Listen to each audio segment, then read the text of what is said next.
Today, we're diving deep into a song that's been setting hearts on fire, Lose Control by the incredible Teddy Swims. Have you ever wondered why we fall for certain people and why it often feels like we're becoming obsessed with them?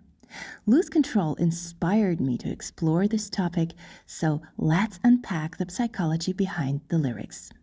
Before we begin, I want to emphasize that everything I'm about to say is my subjective interpretation. I'm essentially analyzing a fictional character in a song, so take this with a grain of salt and feel free to form your own opinions. Picture our protagonist. He's living his normal life, ticking along like clockwork. Work, friends, the usual routine. Then bam, she walks into his life. Suddenly, the world explodes. He's skipping gym sessions, ghosting friends, walking around in a love-drunk haze. He doesn't recognize himself anymore. Something's got a hold of him, and this chemical cocktail is making him feel like he's flying and falling all at once. He says it's the devil knocking at his door. But let me reveal a secret. It's not the devil, it's his own soul. It seems like his adult, rational side has gone on vacation. We now have a situation where a grown person is struggling to be alone. Why? Because in this state of heightened infatuation, all of their joy, their sense of being alive, and their ability to feel pleasure hits a peak. It's an unprecedented surge of happiness. But there's a catch. The key to this heavenly bliss rests in the hands of another person. What does this remind me of? Infancy. Picture a newborn baby. They don't know anything about themselves yet. What makes them uncomfortable? What makes them content? What do they want? What about the world around?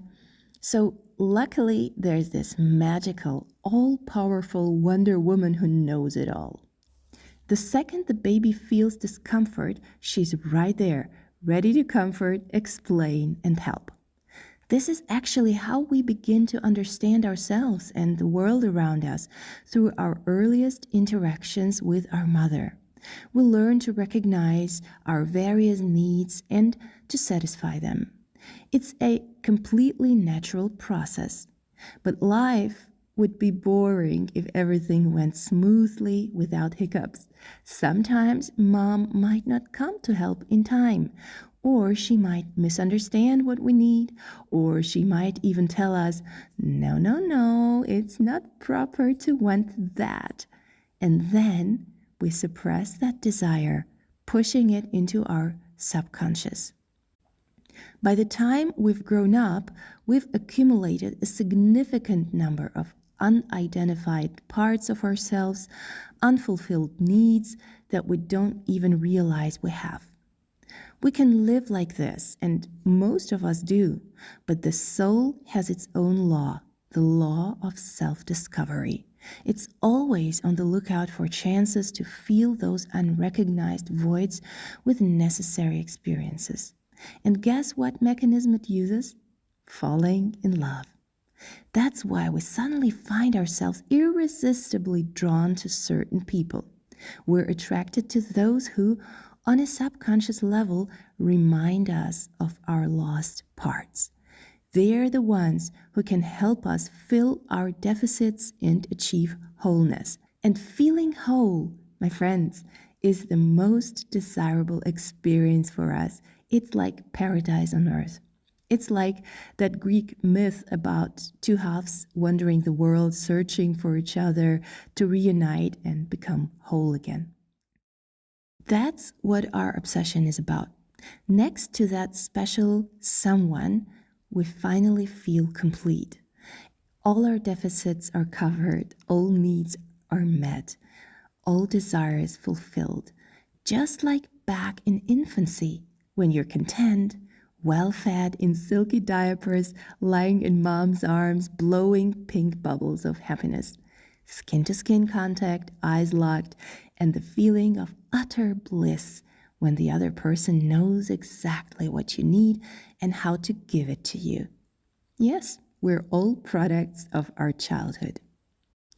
So, I think it's now obvious that behind all this passionate play stand the most important deep-seated human needs. This intense attraction isn't really about the particular person being magical or exceptional. It's our psyche striving for a sense of wholeness, and wholeness is incredibly desirable to us.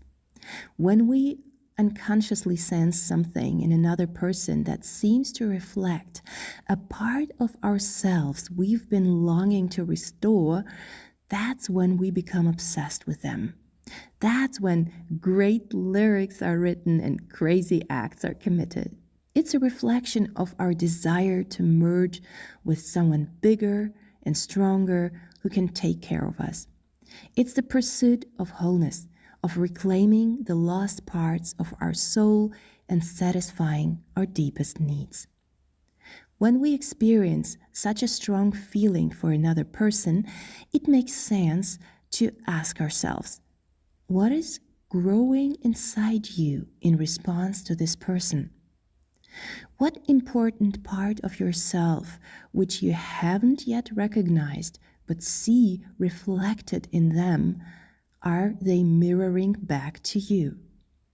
Once we've asked these questions, it's good to give ourselves time to observe what answers come up and what events unfold.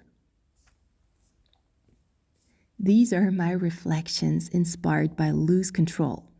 If this song resonates with you, maybe it's worth diving into, letting it shake you up, feeling it with every cell of your body. What is it trying to reveal to you about yourself? So go ahead, lose control. You might just find yourself in the process. If you enjoy these kind of song breakdowns, give this video a like, hit the subscribe button, and write me your thoughts in the comments below. I'd love to hear from you.